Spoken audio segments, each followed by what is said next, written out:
हाथ बदलेगा हालात, ये स्लोगन कांग्रेस का है। 2024 के चुनावों में कांग्रेस का ये नारा भारतीय जनता पार्टी को चुनौती के साथ आमजन की बेहतरी के लिए हालात बदलने का दावा लिए था। हरियाणा कांग्रेस के ये धुरंधर लाख गुटबाजी का शिकार हो, परंतु हाथ बदलेगा हालात के इस नारे से सभी गुटों के नेता इत्तेफाक रखते हैं। आप सोच रहे होंगे चुनाव को बीते 1 साल होने को आया, फिर इस कांग्रेसी नारे की बात करने की आज क्या ज़रूरत है। ज़रूरत इसलिए कि जिस कांग्रेस पार्टी के नेता हाथ के जरिए हरियाणा प्रदेश के लोगों और सियासी माहौल के हालात बदलने की जबरदस्त फिराक में थे, हम उसी कांग्रेस के एक आलीशान पार्टी कार्यालय से आपको रूबरू करवाते हैं। इसकी इमारत ही कभी आलीशान होने की गवाह है, परंतु 39 साल पहले बनी इस इमारत की बदहाली हाथ से हालात की बजाय हालात बदलने की गुहार लगा रही है। दरअसल ये हिसार का कांग्रेस भवन है। इस भवन का शिलान्यास तत्कालीन मुख्यमंत्री भजन लाल ने 11 जनवरी 1986 को किया था।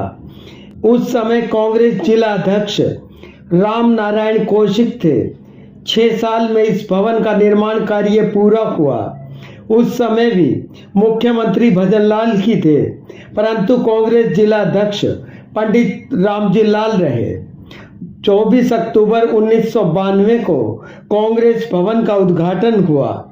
शानदार 3 वीआईपी कक्ष, एक बड़ा मीटिंग हॉल, ग्रामीण व शहरी जिलाध्यक्ष के 2 कार्यालय, उनके सचिवों के कक्ष और कांग्रेस कार्यालय के सेक्रेटरी का बड़ा सा दफ्तर, इन सभी सुविधाओं से सजे इस भवन में पूर्व मुख्यमंत्री भजन लाल, बंसीलाल व भूपेंद्र हुड्डा के अलावा हरियाणा कांग्रेस के बड़े नेता रहे कुलदीप बिश्नोई और किरण चौधरी व कांग्रेस नेता कुमारी शैलजा, रणदीप सुरजेवाला, अशोक तंवर, दीपेंद्र हुड्डा, वीरेंद्र सिंह सहित अनेक नेता इस टेबल पर पत्रकारों से रूबरू हो चुके हैं और इसके अलावा पार्टी नेताओं, पदाधिकारियों और कार्यकर्ताओं को भी इसी टेबल पे बैठकर न जाने कितने कितने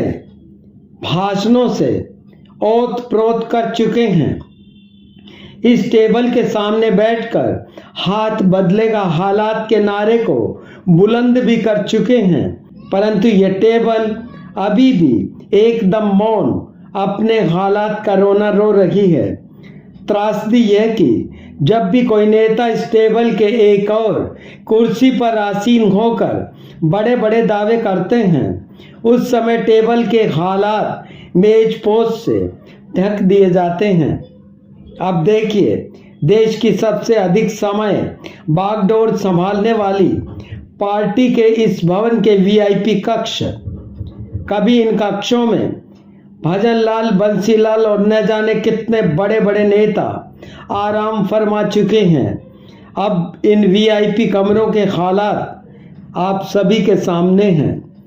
राष्ट्रीय त्योहारों पर सफेद कबूतरों को आसमान में उड़ाकर शांति का प्रतीक बने नेताओं के इस पार्टी के इस कांग्रेस भवन में इन कबूतरों पर अब गौर कीजिएगा। इन्होंने इन वीआईपी कक्षों को अब अपना आशियाना बनाया हुआ है। आशियाना भी बरसों से, इसका अंदाजा सहज ही लगाया जा सकता है। कांग्रेस भवन की दरों दीवारें हालात बदलने की गुजारिश में विनम्र हैं। छत है कि बेपरवाही से उकरे घावों को लिए बेबस है। छतें बारिश को रोक पाने में नाकाबिल हुए जा रही हैं। सत्तारूढ़ भाजपा का हरियाली पर मिशन कांग्रेस के इस भवन में पूरा किया जा रहा है। छतों पर पेड़ पौधे और घास हरियाली में इजाफा कर रहे हैं। कांग्रेस भवन की रौनक पोस्टरों से आबाद है। आबाद भी ऐसी कि कांग्रेस के उम्मीदवार रहे रामनिवास राणा कभी के भाजपाई हो चुके हैं, परंतु कांग्रेस के विशाल प्रवेश द्वार पर दोनों ओर आज भी विराजमान हैं। भीतर दाखिल होते ही इंसान और वफादारी के पर्याय को एक ही साथ देखा जा सकता है। शौचालयों के हालात बदतर हैं, कुर्सी मेज व फर्नीचर के हालात सबके सामने हैं। कांग्रेस नेता हरियाणा के हालात बदलने की मशक्कत में हैं। इस कांग्रेस भवन की अपनी ही इमारत के हालात बदलने की पूरी दरकार है।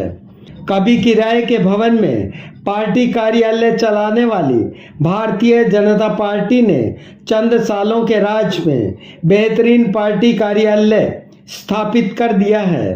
कांग्रेस के लंबे शासनकाल के गवाह इस पार्टी कार्यालय में आने वाले नेताओं ने कांग्रेस भवन की बदतर हालात पर आंखें मूंदी हुई हैं। इस भवन के प्रभारी को यह इमारत नमन कर रही है। हालात बदलने वाले नेताओं को कांग्रेस भवन बार बार नमन कर रहा है। कांग्रेस नेताओं को पार्टी के हाथ से हालात बदलने की आस है, परंतु कांग्रेस भवन को उसकी बदतर हालत के लिए सुध लेने को नेताओं के हाथों का इंतजार है। हमें आपकी प्रतिक्रिया व सुझावों का इंतजार है। आपको हमारी ये रिपोर्ट कैसी लगी, कमेंट बॉक्स में अपनी राय ज़रूर साझा कीजिएगा। हमें फॉलो करें व पेज @नून चैनल सब्सक्राइब नहीं किया है तो कृपया ज़रूर करें। शुक्रिया।